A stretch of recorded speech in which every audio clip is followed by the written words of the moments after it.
Mesdames, Messieurs, bonjour. Très heureux de vous retrouver dans ce 13h au Bénin. Voici le sommaire. Dans la commune d'Abomey-Calavi, le marché de Rouedo-Aïdjedo sera bientôt fonctionnel. En prélude à cette aube nouvelle, une opération de recensement des détenteurs de droits de place a été organisée par la mairie au sein de l'infrastructure marchande. Le compte rendu est à suivre dans un instant.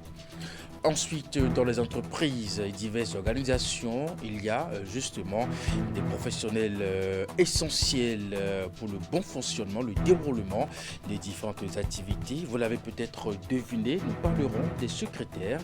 Comme chaque année, ils sont célébrés à travers la journée internationale des secrétaires et des assistants, une commémoration qui permet de célébrer la profession. Alors, quels sont les attributs d'un secrétaire ou d'une secrétaire dans une entreprise? On va le savoir dans un instant. Et puis enfin, entre le souffle de l'aube à Cotonou et les auteurs sacrés du temple Shaolin, un homme a tracé une voie unique, celle de la discipline et de l'excellence. Champion, ambassadeur et justement trait d'union entre deux cultures, nos équipes sont allées à sa rencontre. Reportage à suivre dans cette édition. Voilà pour vous le sommaire de cette édition. À nouveau, bonjour et bienvenue. Si vous nous rejoignez, direction Abomey-Calavi, plusieurs années après sa construction, le marché de Rouedo-Aïdjedo dans la commune d'Abomey-Calavi sera bientôt fonctionnel en prélude à cette aube nouvelle qui est très attendue par les populations. Une opération de recensement des détenteurs de droits de place a été organisée par la mairie au sein de l'infrastructure marchande afin d'appuyer l'équipe commise à cet effet et s'assurer de son bon déroulement. L'édile de la commune a effectué une descente sur les lieux. Voici les images.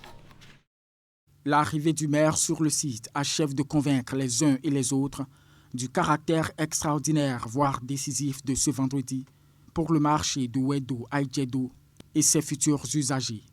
En effet, l'infrastructure marchande est longtemps restée dans la léthargie pour défaut d'exploitation des places.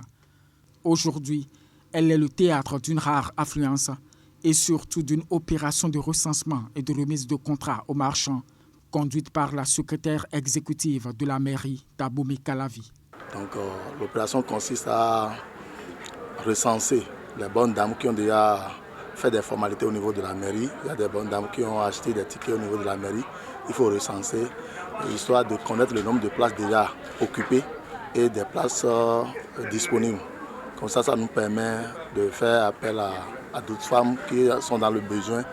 L'opération de ce jour s'inscrit également dans le cadre d'un projet de réorganisation de l'occupation du marché moderne de Cococodi. C'est-à-dire nous demande, j'allais même dire, de réorienter certains vendeurs et certaines vendeuses vers ici. Mais déjà, il faut tenir compte de l'existant. Et donc la mairie a entrepris des travaux de désherbage et on a retouché un peu ce marché pour que nos mamans puissent venir vendre ici, nos papas également. Et pour une reprise sans anicroche des activités commerciales ici, les marchands sont invités à pleinement jouer leur partition. Nous lançons un appel à toutes les femmes, à qui on est en train d'attribuer les marchés, de venir occuper leur place. Si elles n'occupent pas les places, on leur donne un délai. Mardi 21 avril 2026, c'est la date annoncée de renaissance du marché de Rouedo-Aïdjedo pour le bonheur des populations. Et puis nous restons dans la vie de nos marchés. On s'intéresse à présent à la qualité et au prix du gari dans les marchés, notamment à Dantokpa. Le gari est l'une des denrées alimentaires les plus consommées au quotidien par les populations. Sur les étalages, comment se présente le gari dans le plus grand marché du Bénin et quelle est sa provenance? Élément de réponse avec Ouliatou Sanoussi, Jocelyn Bariga. Ici, au marché d'Antokpa, sont exposées des bassines et sacs de gari, une farine obtenue à base du manioc. Entre étals bien garnis, chaque vendeur défend la qualité de son produit selon qu'il provienne de Savalou, Adja, Ipilé et d'autres localités du Bénin, voire du Togo.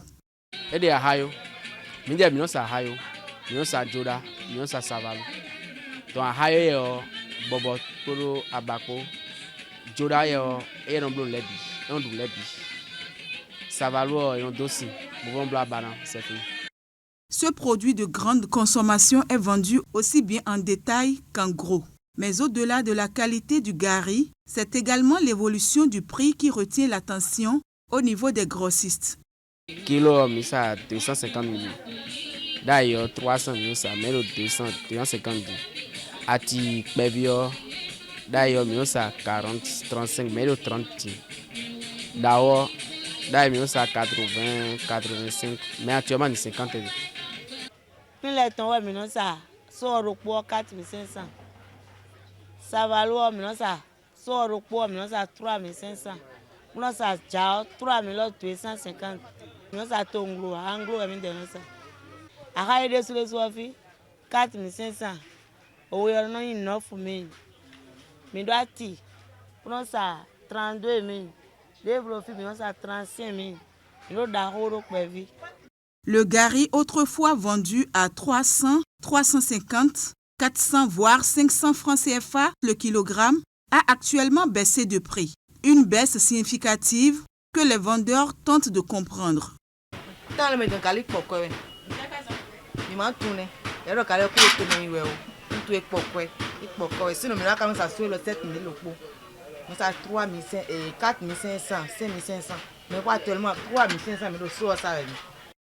Kilo de 200 oui. Gali ekpogbo bi eso do kwedi dia. Ekpota. Comme ils sont en période de l'opon. Voilà.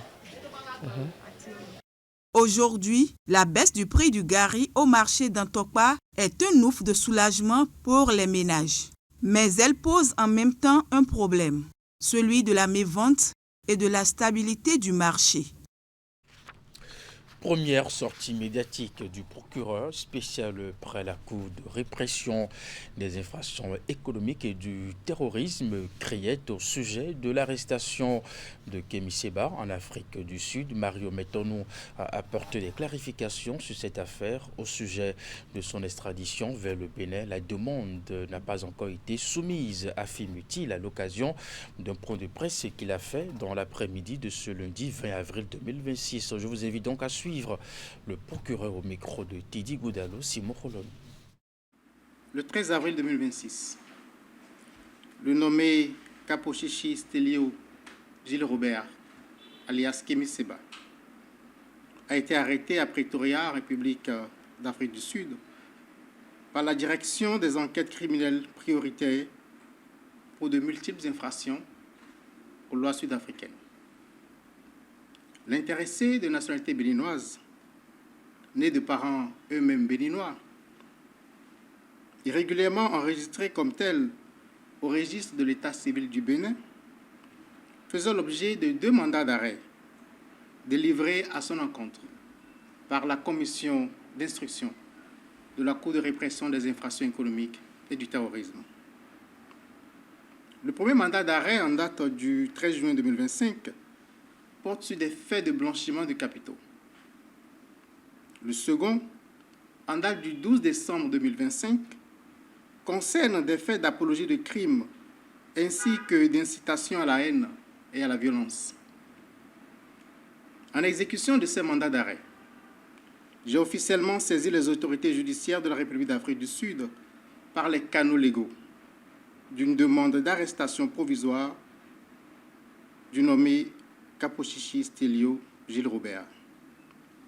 La dite demande vise à obtenir son placement en détention provisoire en Afrique du Sud au titre des infractions commises au Bénin, dans l'attente de la formalisation d'une demande d'extradition vers le Bénin. À ce stade, la demande d'extradition du Bénin n'a pas encore été soumise. En ma qualité de procureur spécial près la Cour de répression des infractions économiques et du terrorisme, je procède actuellement à la préparation de cette demande, laquelle s'inscrit dans le cadre des conventions multilatérales auxquelles la République du Bénin et l'Afrique du Sud sont parties. Il s'agit d'une procédure essentiellement judiciaire, préparée, transmise et examinée par les autorités judiciaires de l'État requérant et de l'État requis. Les autorités politiques n'interviennent à ce stade que pour assurer la transmission des demandes par voie diplomatique. Je tiens à saluer ici le professionnalisme des autorités policières et judiciaires sud-africaines dans la lutte contre la criminalité sous toutes ses formes. Je ne manquerai pas de revenir vers vous pour vous tenir informé de toute évolution de cette procédure. On parle éducation à présent. Le Bénin poursuit son processus d'harmonisation du système éducatif dans l'espace UEMOA. La direction de l'Office du baccalauréat organise du 20 au 23 avril l'examen blanc du baccalauréat de l'UEMOA. C'est un examen sous-régional qui a pour objectif de renforcer le niveau des candidats. 886 candidats, justement, planchent pour cet examen pour le compte du Bénin. C'est Alphonse Da Silva, directeur de l'Office du baccalauréat, qui a procédé lui-même au lancement des épreuves écrites au Collège d'enseignement général Saint-Hérita de Cotonou. Compte rendu, Florence Bossa, Moufissa Gouran. 886 candidats, soit un taux de 1% des candidats au bac, session de juin 2026, planchent pour cet examen sous-régional pour le compte du Bénin. L'initiative de la Commission de l'Union économique et monétaire ouest-africaine vise à tester le niveau des candidats, identifier les écarts éventuels et ajuster les approches pédagogiques. Elle s'inscrit dans le cadre de l'harmonisation du bac UEMOA. Le bac UEMOA est un processus. Et à chaque étape, il y a des activités qu'il faut mener.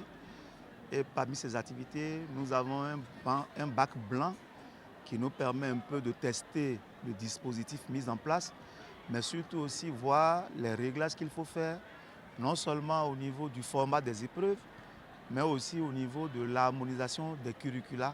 Cet examen blanc se déroule de façon simultanée dans tous les pays membres de l'Union. Au Bénin, les candidats de la série A1, A2, C et D composent pour cette phase test à Cotonou dans 4 établissements scolaires, à savoir le CEG Saint-Rita, le CEG La Verdue, le CEG Segbeya et le lycée Béanzin. 7 matières sont choisies. Le français, l'anglais, les mathématiques, l'histoire, géographie, philosophie, SVT, PCT. Et les épreuves ont été validées par un comité d'experts de l'UEMOA.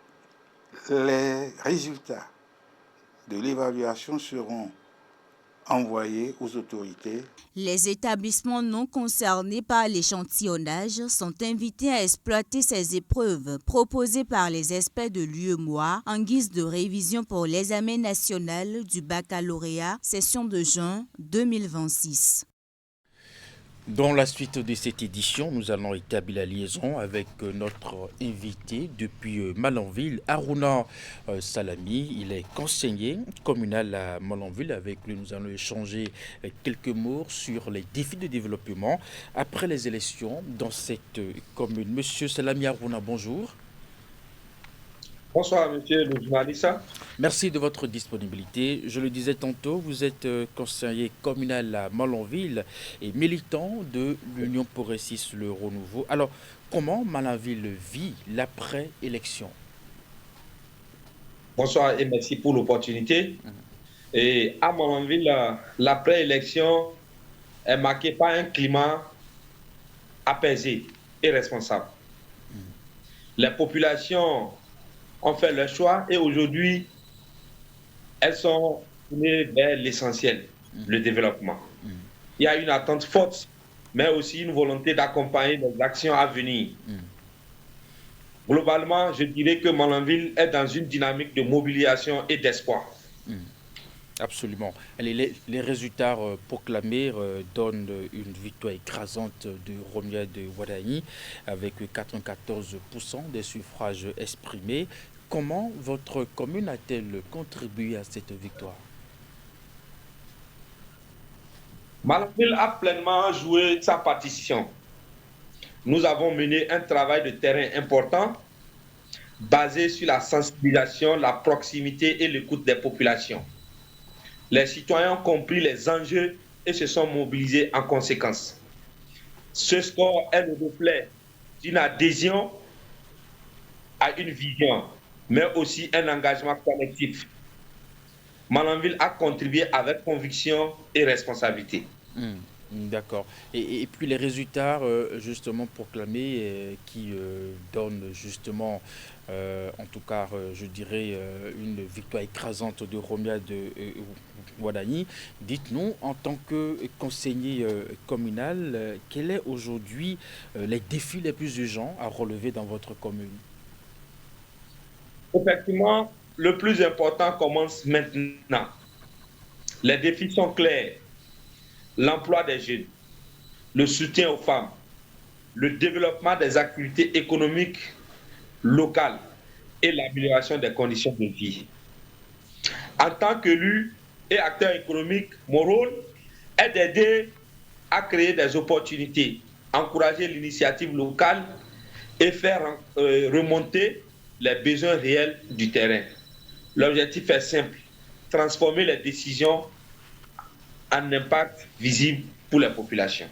J'ai une dernière question pour vous, plutôt directe cette question. Vous étiez pressenti, en tout cas selon certaines indiscrétions, pour être le prochain maire de cette commune, mais finalement ça n'a pas été le cas. Vous êtes, je dirais, peut-être frustré, il y a un désaccord interne. Dites-nous, quelles sont vos relations avec celui qui est aujourd'hui le maire de la commune de Malanville? Monsieur le journaliste, je vais être clair. Il n'y a ni frustration ni désaccord. En politique, il y a des choix stratégiques qui relèvent du parti et il faut les respecter. Le choix a été porté sur Kassim Gumbi et je l'ai accepté avec responsabilité. Aujourd'hui, nos relations sont bonnes, fraternelles et constructives. Nous travaillons ensemble dans l'intérêt de Malanville. Pour moi, l'essentiel n'est pas une position, mais l'impact que nous pouvons avoir pour notre commune. Est-ce que les défis sécuritaires restent toujours une priorité au niveau de votre commune? Ah oui, les défis sécuritaires, c'est un défi pour notre commune. Nous sommes la vitrine du Nord par le Bénin et dans le Sahel, la sécurité, vraiment, c'est tout un problème. Avec cette affaire des terroristes, donc nous conjuguons les efforts pour que quand même qu'il y ait d'apaisement dans nos frontières. Merci à vous, Monsieur Harouna Salami. Vous êtes conseiller communal à la mairie de Malanville et merci de votre disponibilité.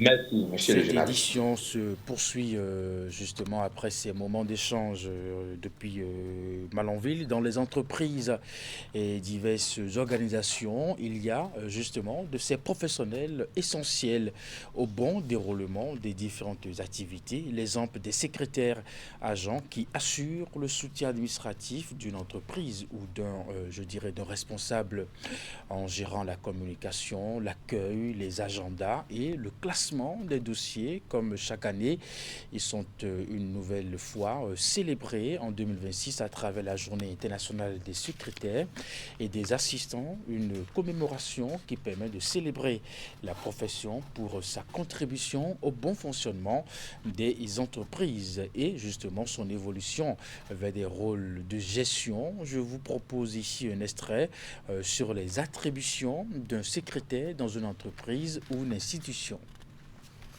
Quand nous parlons de secrétaire dans une administration, il faut retenir celui-là qui traite les courriers.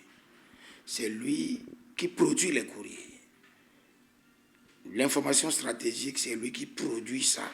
C'est lui, le secrétaire ou la secrétaire, qui produit ces informations-là. Je dis, c'est lui qui est chargé, c'est le cœur, je dirais, c'est le cœur de l'entreprise. Là, tout ce que vous voyez là, toutes les administrations, tous les services tournent autour du secrétaire. Je prends le service commercial, la gestion des documentations, il converge vers le secrétaire. Elle ou il a les informations stratégiques de l'entreprise. C'est pourquoi le mot secrétaire, elle tait les secrets. Si elle doit parler, l'information sera fuitée. En fait, c'est son vrai rôle. J'ai dit, gérer le courrier, produire aussi le courrier, courrier en termes de courrier arrivé, courrier départ, les saisies stratégiques, porter assistance aux responsables d'entreprise en termes de préparation des réunions, en termes de rapportage des réunions, Voilà, c'est le rôle qu'il joue. Donc, vous constatez que si on doit garder, on dit les paroles s'en vont, les écrits restent. Si les écrits doivent être restés, c'est le secrétaire ou la secrétaire qui s'en occupe. Dans la suite de cette édition, le mardi 20 avril, le monde a célébré la journée internationale de la langue chinoise, une date qui résonne avec une intensité particulière ici au Bénin, et plus précisément à l'université d'Abomey-Calavi, où le mandarin n'est plus une langue étrangère, mais plutôt un langage d'avenir pour des centaines d'étudiants entre rigueur, l'apprentissage et l'échange culturel vibrant. L'Institut Confucius s'est imposé comme un véritable pont d'excellence entre Cotonou et Pékin. Le magazine que nous vous proposons, justement, nous plonge au cœur de cette dynamique sino-béninoise. Reportage. À l'université d'Abomey-Calavi, une porte s'ouvre sur un autre continent. Dans cette salle de deuxième année, la barrière linguistique s'efface. Face à un professeur venu de l'Empire du Milieu, l'échange est vif, presque instinctif. Pour ces jeunes apprenants, le mandarin est devenu le sésame indispensable d'une économie mondiale où la Chine dessine les contours de demain. On remarque aujourd'hui que l'influence de la Chine dans le monde entier, dans n'importe quel domaine, que ce soit dans les échanges, comme que ce soit dans la diplomatie, devient de plus en plus remarquable. Donc en réalité, je me suis dit qu'avec le monopole, si on avait à maîtriser la langue chinoise, ça nous donnera beaucoup d'opportunités sur le marché de l'emploi. Aujourd'hui, étudier d'autres langues, c'est un aspect qui peut vraiment contribuer à votre émergence, que ce soit sur le plan du travail ou des relations, ainsi de suite. Donc, étudier des langues étrangères peut amener beaucoup plus d'opportunités à ces jeunes béninois-là aujourd'hui qui, en dehors du français, n'arrivent pas à parler plus d'autres langues. Donc, par le biais de l'apprentissage du chinois, il peut y avoir plus d'opportunités. Le chemin est exigeant. Entre la rigueur des tons et la complexité des caractères, chaque cours est un défi, mais la passion l'emporte. Le premier jour particulièrement, j'étais très choquée parce que, en fait, quand les professeurs parlaient, j'avais l'impression d'entendre le fond. C'était assez bizarre et je n'arrêtais pas de rire parce que je ne comprenais rien du tout. C'était très, très bizarre. Selon ses expériences en tant qu'enseignant de la langue chinoise, il aimerait quand même dire que le chinois n'est pas une langue si difficile, c'est une langue très facile. Juste à côté, l'atmosphère change. Les débutants de première année s'initient à la calligraphie. Sous l'œil vigilant d'une enseignante attentionnée, les mains s'exercent. Chaque trait est scruté, chaque courbe rectifiée. La précision est de mise. L'aventure a commencé en 2009. En quelques années, l'Institut Confucius s'est imposé comme une référence incontournable à l'université d'Abomey-Calavi avant de s'étendre aux autres centres de formation. On est présent à Cotonou, à Calavi, à Lokossa, à Porto-Novo. C'est ainsi qu'au centre, je peux dire à Boycon, on peut nous retrouver dans certaines universités privées. Et on a en fait à l'université de Parakou une classe Confucius et qui se développe. Ils sont nombreux, ces apprenants. La flamme du savoir est entretenue par un corps professoral mixte, symbole vivant de l'amitié sino-béninoise. Aux côtés des experts chinois, d'éminents professeurs béninois assurent une relève de qualité. Leur mérite est régulièrement salué. Le 28 mars 2025, donc, on m'a nommé ambassadeur de la promotion sino-béninoise de la langue chinoise. L'Institut Confucius d'abord est co-dirigé par l'université d'Abomey-Calavi et l'université Diaoton Tassué, qui est l'université mère de l'Institut Confucius au Bénin. Donc, cette université de la Chine envoie les enseignants chinois. Et puis au Bénin, nous avons aussi les enseignants béninois qui ont fait la Chine, qui ont eu leur diplôme en Chine, qui sont formés pour ça. Plus qu'une simple école de langue, l'Institut Confucius est devenu un pont solide entre deux cultures.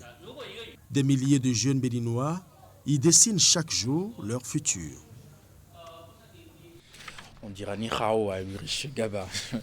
L'Agence nationale de métrologie et de contrôle qualité, ANM, veut mettre un terme à l'usage frauduleux des instruments de mesure non certifiés sur toute l'étendue du territoire national. Mercredi dernier, une équipe de cette agence a effectué une descente inopinée dans les marchés de Natitengo. L'objectif était de contrôler la conformité des balances utilisées par les commerçants afin de protéger les consommateurs de toute pratique illicite. Au terme de cette descente, plusieurs irrégularités ont été détectées et des boutiques mises sous scellé à la Sanarona.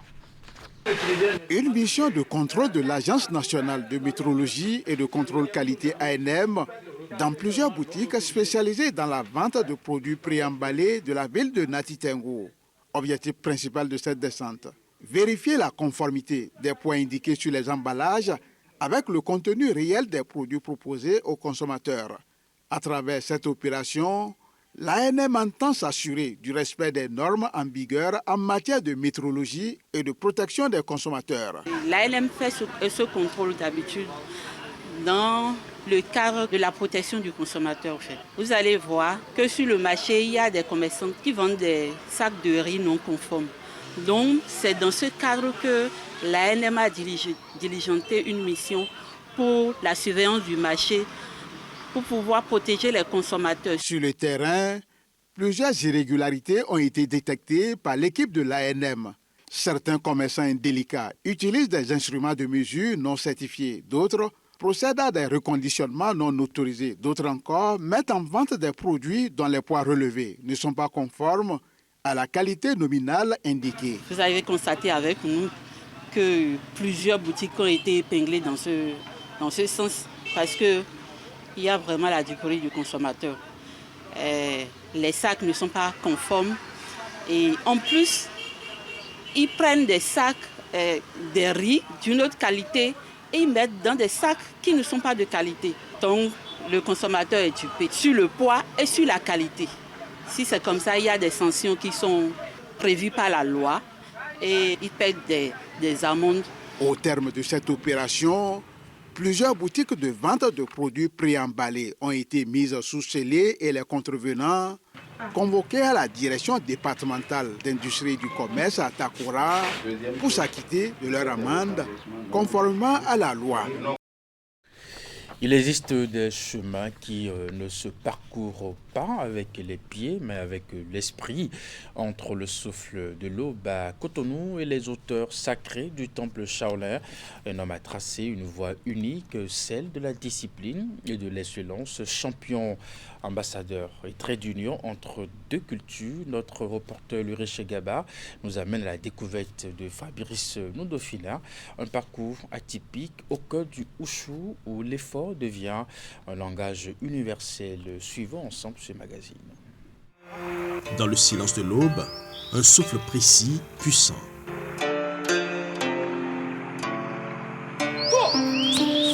Ici à Cotonou, l'esprit des Monsongshan a trouvé une terre d'accueil. Fabrice Ndofina ne pratique pas seulement un sport, il sculpte une discipline millénaire.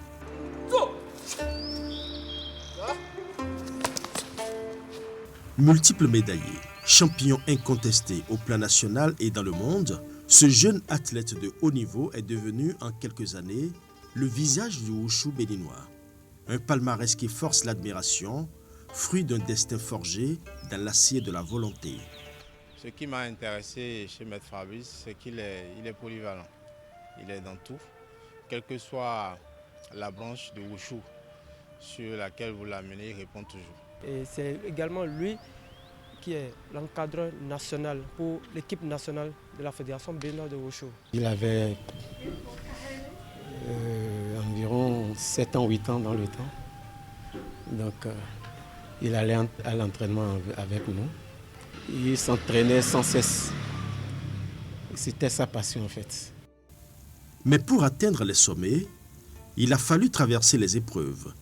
Le chemin de la maîtrise l'a conduit là où peu d'élus posent le pied, le mythique temple Shaolin en Chine. Une immersion totale, une quête spirituelle et physique au cœur des racines martiales.